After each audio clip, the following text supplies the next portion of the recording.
and welcome to Cisco Talos Incident Response CTIR On Air. I am your host, Liz Waddell, and this week I am joined with some fearless analysts and consultants and researchers from our field. Let's go around the room and have everybody introduce themselves. Start with Nate. Hello, everyone. Glad to be here today. Glad to see you here. I'm an incident commander with Cisco Talos Incident Response. That means my role is to lead teams through our flagship product, which is incident response. Very cool. And what's on your mind right What now? Is on my mind, actually, doesn't directly impact me because I'm here in the U.S., but I'm sad for all of my friends and colleagues in the UK because McDonald's has just, for the first time in years and years, increased the price of the cheeseburger. So if inflation hasn't hit you before, it might now. Now you feel it. Now you really feel it when you want that burger in the UK, which is a good note. Yeah. You could almost say that McDonald's is my cultural food. So it really hits me hard. It does. You mean just like when Taco Bell took away the Mexican pizza 2 weeks ago? Still crying. But I am going to the UK in tomorrow. So I'm going tomorrow. So I will know not to go to McDonald's. But hey, the dollar is doing pretty good compared to the pound. So I'm happy about that. All right, let's go next and meet Brett. Hey, Brett. Hey there. So I've been a incident consultant with Talos since 2018. I come from a background at the Security Operations Center environment.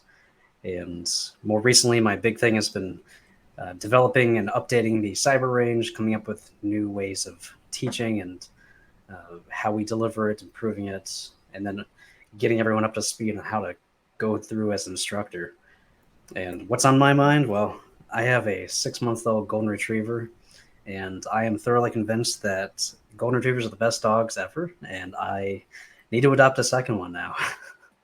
I can vouch that your golden retriever does receive the bestest girl award ever. She is the most patient dog I have ever seen. Like, I've seen Brett has put goggles on her and she's just like, hey, I'm in goggles now. This is great. He made her a lion last week and she was just roaring around and she loved being a lion. It was so cool. And wore a hoodie. And wear a hoodie, like, yeah, bestest girl ever. But we'll touch back in with Brett later on in this episode about cyber range. So stay tuned. That's going to be some very interesting conversations. Next up, let's go to Bruce. Hey, Bruce, what do you do at Talos? Morning, Liz, and everyone else. My name's Bruce. I'm a threat researcher, I guess. Yeah, we'll call myself that. Whatever my little tag says below my name. I'm a threat researcher for Cisco Talos. Threat intelligence and interdiction. My job basically is to piss off the bad guys, whether that be through interdiction or through any other number of things that we do, just to kind of disrupt things and make them think harder about what they do. So, yep, we always love pissing off the bad guys. And what's on your mind today? Well, not a whole lot, considering normally I'd be waking up about 5 minutes ago. So I'm kind of hungry. Beyond that, not a whole lot. Just kind of interested in what kind of ridiculousness we're going to see today. Well, we can definitely, hopefully, promise ridiculousness. So today what we're doing is we're reviewing our quarterly trends. If you want to follow along, you're welcome to go look at the blog on talosintelligence.com, and all of what we CTIR saw last quarter is recapped on there. And there's also a blog post by Nate that dives into some Quackbot stuff that we're going to talk about in a bit. So encourage you, go to the website, take a look. We'll have some visual aids here, but not a ton, because you should be focusing on us, listening to us. All right. So we're going to start off with our top threat. And, for years, it's just been ransomware. And I did tweet out that I was going to give the answer to this joke. All right. So what happened when there was malware inside the kitten picture? It was catastrophic. Yes, it was. Yes, it was. And that goes along with our top threat for this quarter was actually commodity malware. So Bruce, being our main threat researcher, that everyone here is well aware of the threats we've been dealing with. But I want to just pick your brain. So why is it that we saw malware come out ahead this quarter? Well, that's right, Liz. Thanks for the throw off there, the send off, whatever you want to call it. You'd be correct in saying that commodity malware was indeed the top threat this quarter. Now, it turns out that that's because most of the time, well, a lot of the time, even though we're 2 quarters into 2022 and 20 years into cybersecurity, people are still clicking on that fish email, even today. Really, what it boils down to is this year has been kind of weird just because we've had the whole war, in the Ukraine. A lot of the ransomware groups, what we saw, actually focused their efforts on attacking the Ukrainian government and forcing a lot of stuff there. Plus, a lot of the ransomware groups actually had some excuse me, some shakeups due to police intervention or task force across the world. And so those larger groups like Conti and whatnot broke up into smaller groups, and those groups have been kind of active. But given anything like that, there's usually is some ramp down time from what they previously did, and then some ramp up time as they kind of reallocate the resources and get going again through their struggle. So, we've been seeing, like, as you said, we've been seeing some people ramp down. We've also been seeing some, and what I will quote, I think Caitlin wrote this, an amalgamation of ransomware. Amalgamation, which is like just a fantastic word. Amalgamation, sorry, I'm done saying it. And so, but they're like a bunch of like new, smaller players that we've seen pop up. Anything that they're doing that's new and interesting, or is it just same old, same old? Well, that's kind of the thing with ransomware. And when it turns into commodity malware, which we saw with things like Ryuk, right, originally, and that kind of tapered off into some other things, is that they try to keep everything that they deliver kind of the same and easy to use for everyone, so they can sell the access, they can sell the use to different groups and do whatever they want to do. What really changes, honestly, is their initial vector.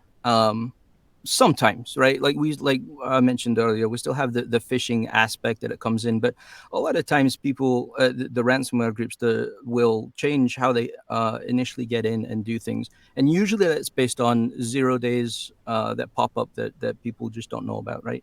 So you'll get last year and into the beginning of this year, it was a lot of RDP, citrus exploitation, people having their remote whatever they choose to use for remote access open to the public, which is still a problem, people. So check your stuff. But, that was the big thing. And then we get into things like Log4j and all these weird things that people just spend their time looking at because they get paid lots of money to do that, and then exploit those things and get in. So those are the more sophisticated things that groups use. But when it becomes commodity malware, a lot of times what we see is it's the easy stuff like the phishing, or the reused things that people keep that we keep running into. It's almost like a cyclical nature where some things that were big a few years ago become big again because people don't fix it, and then the bad guys just kind of don't exploit it for a little bit and then come back and do it again. So it's a mix of things, but honestly right now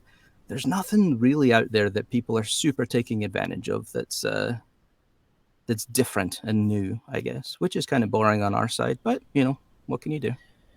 I mean, this would be a great time for an organization to do all the things that we tell them to do.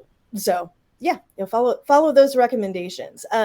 So let's talk about before we move off of the subject of ransomware and what we've seen. We're going to say hopefully goodbye to Conti, who did have a shutdown earlier this year. But before they left or went away, wherever happened to Conti, we did get some last hurrahs with them. Nate, I know you worked on some of our engagements with Conti. Do you want to talk about some of the things we saw there? Sure do. Yeah, Conti's an old friend. Not sorry to see it go, but sorry to see it go. We'll see it again under a new branding shortly, I'm sure. But regardless, first of all, just talking about Conti in general, it's fascinating that one of these last incidents we observed is almost just picture perfect, the classic example of how you see ransomware incidents play out. Like if somebody were unwise enough to ask me to teach a class on ransomware, I would use that incident as an example of how it plays out.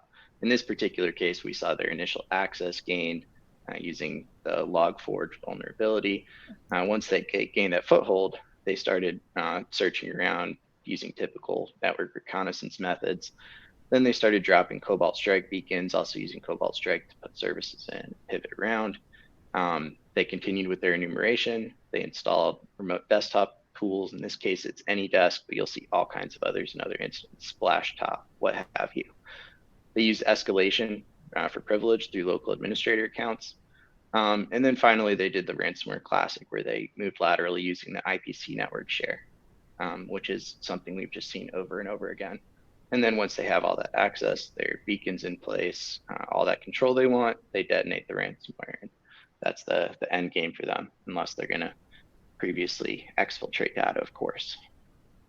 So, but it really looking like from what you've said, they had their own playbook that was pretty much parallel to what most offenders say. Hey, this is how an adversary is going to react through your environment. Like I'm pretty sure I've made that slide like 17,000 times of this is what happened.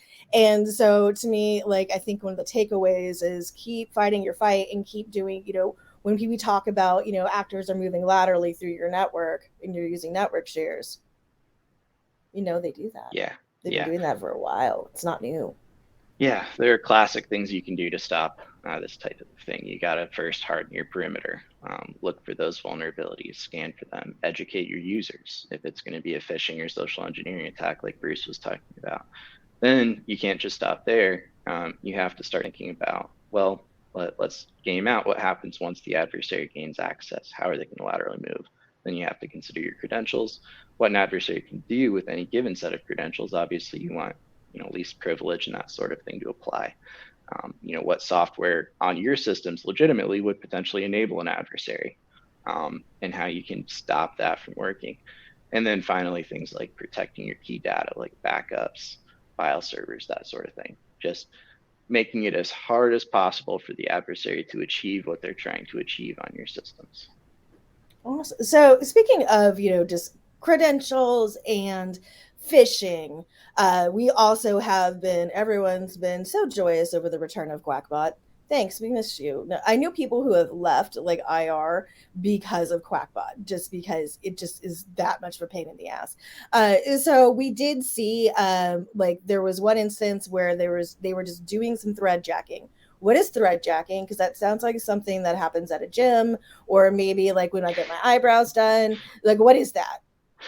Yes, that's a great question. I had a chance to dig into this personally recently.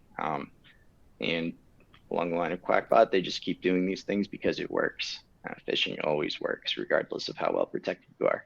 But what we started honing in on is a difference between two different types of phishing. We would see, and I'll get into the common one first before I talk about this thread hijacking, so it makes sense. So what we ended up dubbing victim hijacking in our blog post is what we saw in late 2021, where the adversary would attack an Exchange server, take it over, and just use it to launch waves of phishing emails out to the internet. Because it was coming from a legitimate Exchange server, it looked legitimate and would get a lot of clicks. So that was very popular for a period of time. Was this Hafnium? It was. Yeah, the Hafnium group was using that proxy logon vulnerability that has since been patched. So what we've been seeing recently, though, in contrast to this victim hijacking, is this thread hijacking. And what the adversary is doing, some of this is a little bit speculative, but it's based on some data points that really give us confidence in it. We saw the adversary coming in with really old emails, like from 2020, 2021, and then replying to those threads. But when we really dug into it, what we ended up concluding is that the adversary harvested a bunch of email threads from, we'll call them third parties, just organizations around the internet. Then they would search and create for emails relevant to the organization they wanted to attack.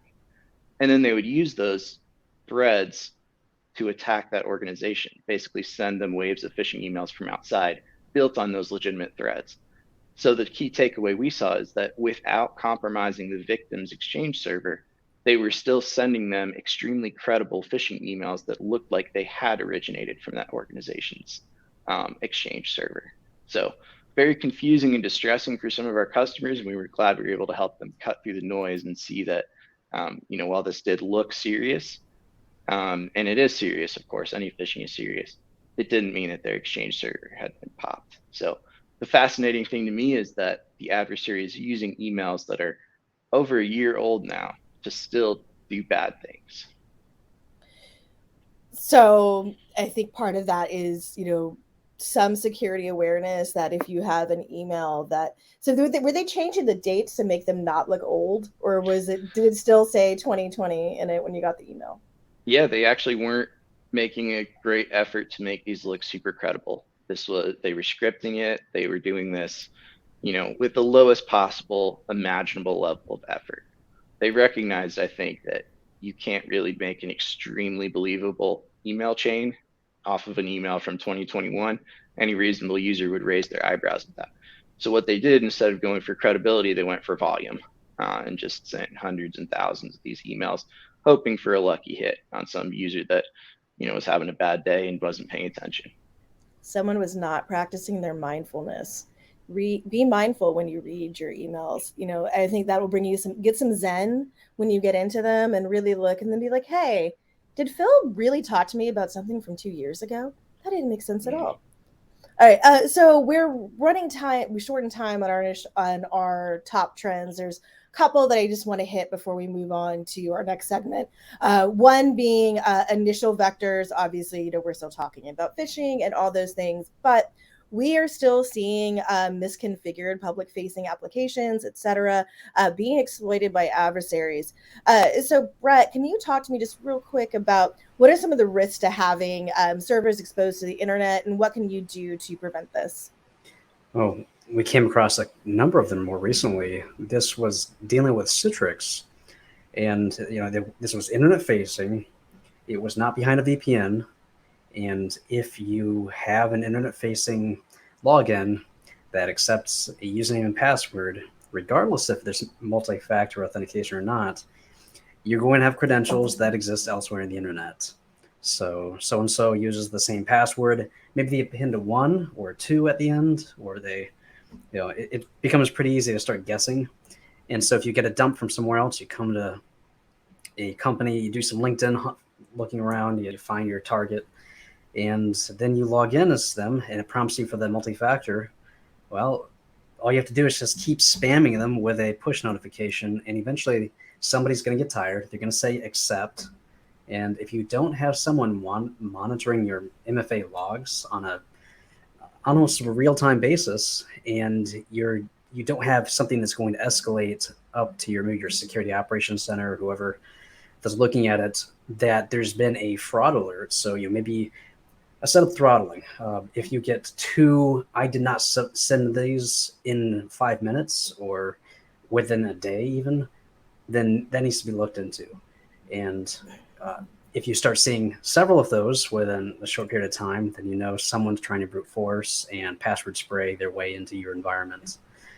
And if you have a fairly flat network layout, so your Citrix system lets you into a VDI, and something occurs where the threat actor is inside, how trivial is it to then just hop servers, start dumping credentials with Mimikatz, whatever you need to download off GitHub, and now you're domain admin. Woohoo! So sounds exciting. Yeah. Public facing can be pretty risky. Just so if you can put it behind a VPN, limit your access, and even once they do get in, limit your VDIs. Let them, even if they do get in, which is likely, limit the damage they can do. If they're a certain level of user, then they're on their VDI, but they don't have access. They can't RDP. They can't run Bloodhound. They can't map out anything. Limit it as best you can, because eventually the threat actor will get in. It's not a question of if, but when. Oh, yeah. That sounds a little scary, but it's true. It's true. Okay, so I think it's time for us to move into one of my favorite segments of On Air, and that is the dumpster fire. So during the dumpster fire, what we do is we give one of our team members the chance to let things off their chest, things in the security world that just get their goat. And Nate, I think you have something that's on your mind. Do you want to Oh, tell the world what your dumpster fire is? I sure do. You don't know how long I've been waiting for this opportunity. My rant today is going to be about MFA. Brett was just talking about it, but I am a big fan. For those of you that don't know, that's multi-factor authentication. We harp on this a lot. I'm going to harp on it a little more, so buckle up. It is lack of MFA is one of the most popular entry factors.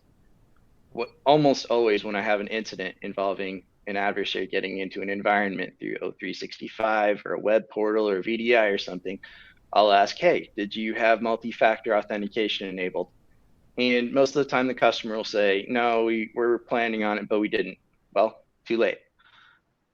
The idea is you have to apply MFA, you have to apply it early, and you have to apply it uniformly.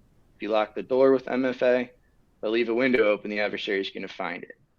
You can't leave individual users exempt from MFA, groups, portals exempt from MFA. You got to apply it everywhere. If the adversary can't get in, they will. If your leadership, because this is another common thing I hear, if they complain about the user experience being degraded due to MFA, well, respectfully, I'm about the user impact of ransomware on your organization. Helpful statistic, 31% of organizations in the US that are hit with ransomware end up closing their doors as a result of the financial loss associated with it. So a little user experience hit is to be tolerated. Understand it's difficult communicating that sometimes, but it's just the reality of how this business works. MFA isn't perfect. Like Brett was saying, MFA bombing exists and is a thing, but it's a lot better than the alternative. The adversary just getting a username and password and walking in the door. Bottom line is, if you're a customer and still holding off on MFA, please reconsider. We love your business, but we also want to see you succeed. So please, please, please put on MFA on everything. That's the end of my rant. Please, please, please, just put on MFA. Why don't you have MFA on? I don't understand. I don't get it. But you're right. It's a good rant. All right. So thank you, Nate, for that. I think we all enjoyed and agree. If you don't agree, find Nate on the internet. Okay. So our next segment, this is lovely known as Liz's Crystal Ball because I am the InfoSec mystic and I look into this to predict all the trends that are coming up in the future. And I don't have to look at it very hard. It's ransomware. It's still ransomware. It's going to be ransomware. So what we're seeing and what is happening is rebranding of certain organizations. People will get, efforts will move away from, certain war efforts, and people like making money. Criminals need to make money. So we are going to continue to see more variants of ransomware and probably doing the same things because people don't do what we tell them to. So do what we tell you. Yeah, I guess. I don't know. But anyways, I think it's not going to end. It's never going to end. We're going to keep seeing it. It's going to be different, but it's going to be the same. That's my principle. Everything will be different. Everything will be the same. I think, but that probably goes on what are those called? The samplers? Yeah, someone can cross stitch that. And that is my prediction for the future. Everything changes. Everything stays the same. All right, so now we're moving into another topic, which is here at CTIR On Air. We are not only proactive responders or reactive responders, we're also proactive consultants. And we do a number of things within our service line in order to protect you from things like ransomware and to make you better responders. And one of our most popular services is going to be CyberRange. And as Brett said earlier, he is one of our main developers for this service. He is one of our favorite teachers, knows very knowledgeable. So Brett, walk us through what is CyberRange and why should we do it? Well, have you ever wished that you could send up to 10 of your cybersecurity people to attend a workshop about DFIR, digital forensics, and instant response? better preparing them versus just waiting for something to happen. I know a lot of things like SANS, it's great, but it's like one person at a time. 10 of them, they can work together. So I'm here today to talk about what we do. We not only have one cyber range, we have two. And our first one focuses on network forensics. The second one is host-based. So the big thing is that the host one that we've recently developed this past winter into the spring, this one is working with dead box forensics. So we have a triage capture, memory collection, and students get a whole bunch of evidence files, and they're given a number of directions on how to work with it. And at the end, they get it's a 3-day workshop. So the first 2 days are instruction, where instructors work through how to go through memory forensics, Windows event logs, the Windows registry, group policy objects, a bit of Linux forensics, and we touch on the MITRE framework.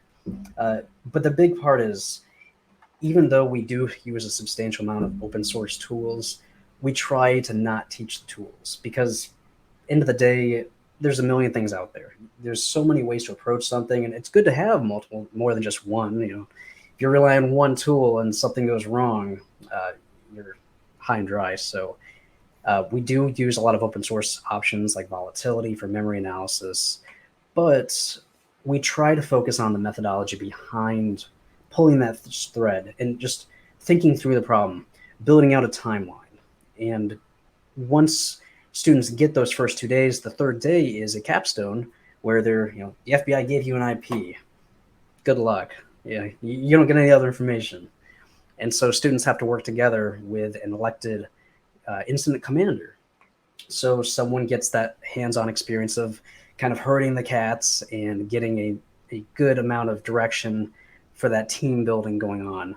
So as a result, different people are divvied up tasks, and when they finish, they have to give these different status updates throughout the day. So, one right after lunch, one in the afternoon, and then one near the end of the day. And that is where we bring in the instructors, and they act as a executive leadership.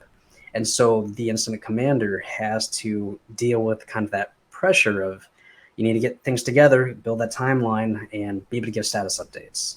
So it's better than a tabletop, because you not only are trying to deal with escalation tree, the basics and wrangling things and analyzing, but you're actually doing it directly.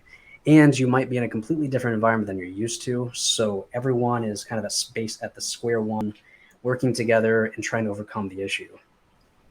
So, students dive into the MFT. There's a lot of other nice options that they can learn.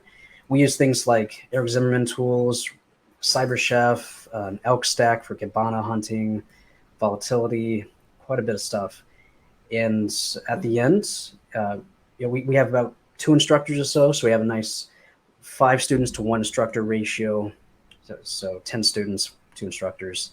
And at the very end, we have a 24 CPE credits that we award for the completion of the cyber range for each student that does continue all 3 days. And they can take those 24 CPEs and apply them towards the renewal of whatever cybersecurity certificates of their desire. And, we try to make it so that they can walk away and at least have had an opportunity to dive into some of the different tools and methods that they may not do on their everyday basis. The general type that attend, we say that if you work in a security operations center, or if you do digital forensics already, this is perfect for you. But you might be a network administrator or a system administrator, maybe a CISO, and maybe a manager of some sort. This is still good as long as command line is something that's completely okay with, and you don't mind staring at logs and having to sit there for several hours straight dealing with something. If you generally take a SANS training, then this is right up your alley. So that covers it for cyber range. Thank you. Oh, that's such great information. And like Brett said, this is it's a 3-day training. It is phenomenal. We always have rave reviews about it, and it would really get your defenders some really fantastic training. So, as always, you can find links available. I believe we've got them running across the screen somewhere. But if not, talosintelligence.com is a pretty much great place to go to for all your sources for this conversation. All right. So I think we're going to move into some questions from our audience, viewers, listeners, whatever they are. And first off, Brett, I just wanted some clarification on something from earlier. What does VDI stand for? So it's a virtual desktop that you're given just to log into. It's not a full-fledged bare metal system. It's a temporary environment. It may persist if you have a shared volume, maybe a map network drive, but generally it's something that you just log into from anywhere on the internet. You have a centralized hosting infrastructure, and when you're done, it shuts down and your virtual environment is gone. Oh, that was a great definition. All right. So, Nate, for you, have we seen an increase or a decrease in lateral movement after an initial exploitation? Sure. So that's a tough one for us to answer as CTIR because we generally most of the time only get the call when things have gotten bad enough that there's lateral movement. Most organizations that have a single host infection and contain it in place would rightly conclude that their SOC has done their job and not, call us to do follow-on action. So usually we get called to firefight the really bad ones. That said, I have seen an uptick recently in instance where we're getting called to where a single server is compromised, then the adversary can't pivot off of it. So I would say compared to 2021, I have actually seen a decrease in adversary successful lateral movement. What did someone put in place to keep them from pivoting off of that server? Honestly, I think it's just tools getting better progressively. I'm seeing customers put more or have more awareness that yes, you do need endpoint protection and not just AV, but EDR, antivirus versus endpoint detection and response on servers, not just workstations. So that would be the number one attribution I would call out for that. And that is true. I definitely have seen more organizations that we go into finally do have EDR actually on all of their endpoints and not just their workstations and laptops. So great. That's a good progress. All right. So I think we got a question for, let's let Bruce answer this one. And let's see, how can you leverage the knowledge of attacker TTPs to create actual tangible protections and security solutions? Oh, that was a long question. It's funny. There's a lot of groups that kind of try to maintain this air of we are super smart and sophisticated, and you'll never be able to figure us out and profile what we do.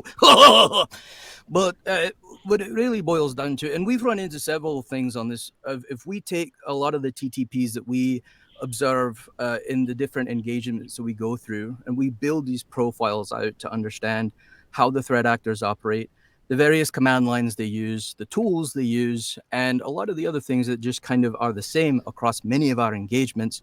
We can identify the activity that happens right before the large exploitations or the large ransomware drops. And we've done it several times now in incidents where, first of all, you have to have really good reporting and logging systems in place to let you know when something's out of the ordinary, right? And we've had a few companies that have called us and they go, hey, we're kind of seeing some weird activity. Can you take a look at it? And we'll take a peek and we'll go. And on a couple of occasions now, we've gone, yeah, this is all really like alongside. This is matching a lot of stuff that we've seen these threat actor groups do. They've done this.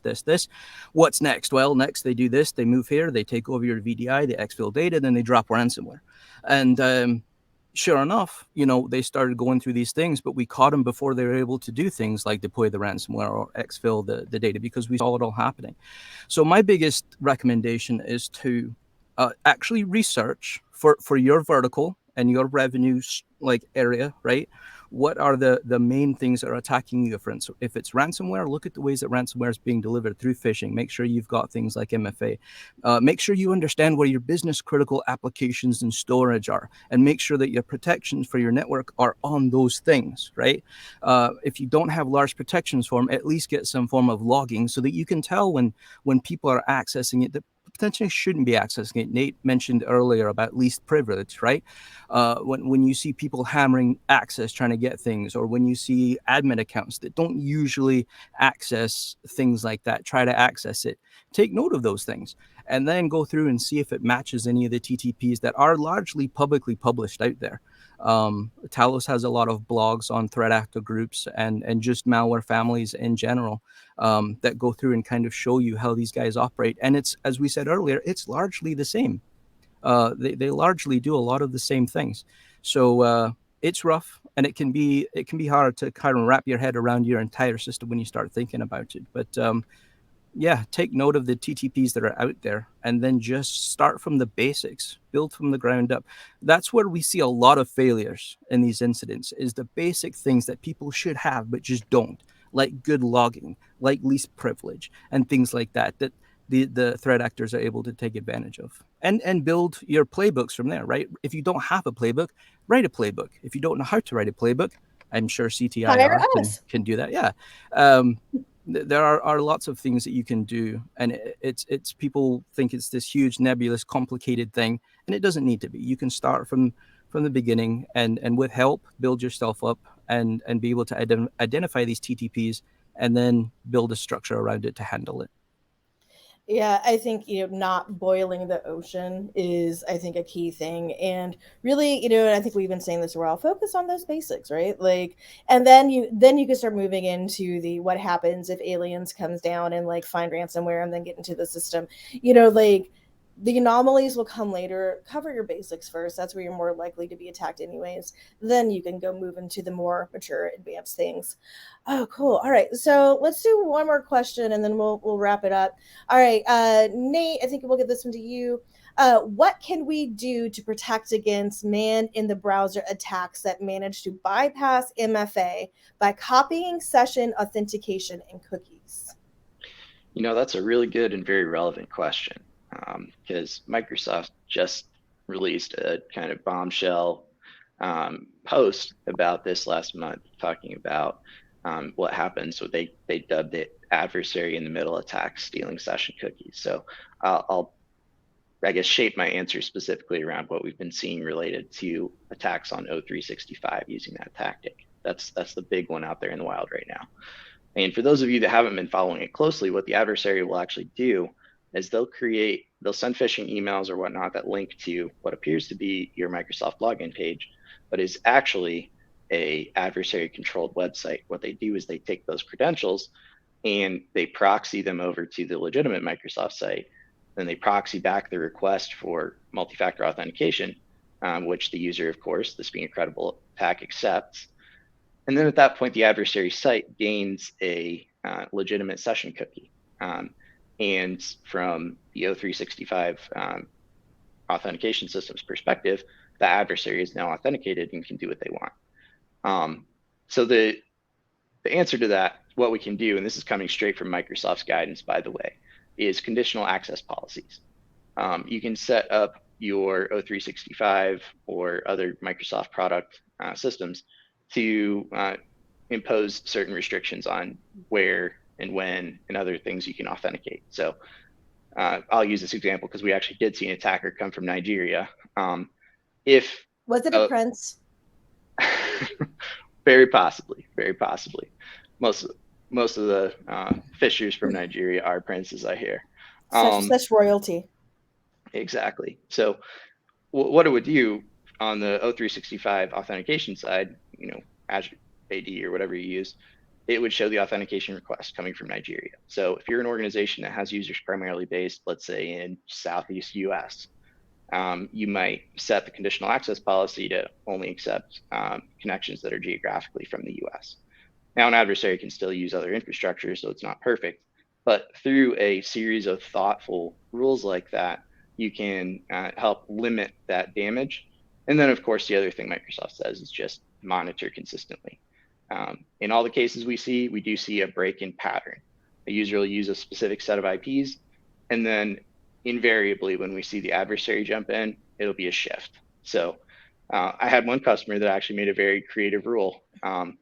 They measured the distance between the geolocation of IP addresses, assuming the user wasn't using VPN, and then they calculated the speed the user would have to travel from one IP location to the next between authentications. And if it exceeded the speed of an airplane, it would get flagged for review. So very fascinating. I thought it was incredibly creative, and it's something you can think about. I mean, is it like Delta's airplane? Like, is it actually going to make it there at some point, or is it just going to be delayed? Yeah, got to put in some generous allowances for delays these days. But. So from an analyst perspective, what were the type of logs? Like, what did you need to do for your end before, we had the obvious answers? Like, what were the logs that an organization would need to have in order for you to figure out that this is what happened? So they really need to go to their O365 audit logs, specifically the authentication logs. That gives you user agent strings, IP addresses, times, just a wealth of useful information. That's what we use to narrow down, I'd say 95% of our business email compromise cases. Is that something that Microsoft gives you by default, or do you have to do some steps on your side to make sure that you're collecting those? I would check into it. There are different levels of licensing. E3 and E5 are the ones we deal with the most. Obviously, the best you can afford is good, but in most cases, you'll have at least something to work with. Conditional access policies, though, that's something you need to set up on your own. There's no defaults that'll help you in this case, as far as I'm aware. Yeah, so a little legwork, but it'll save you some hassle in the end. All right. Well, I think we're going to wrap this up. Thanks, everybody, for joining. Again, if you want more information on Talos, please go to talosintelligence.com. If you are experiencing an incident, you can contact us immediately. We are a global 24 hours every day of the year service. We don't get to sleep.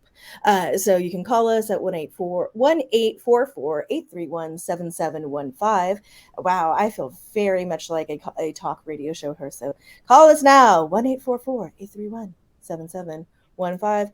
Or you can also email us at, what is our email address? I believe it is, it is incidentresponse@cisco.com. I know our email address, I swear. Incidentresponse@cisco.com, and that will come straight to us. All right. With that, thank you everybody for joining, and I guess CTIR On Air is off.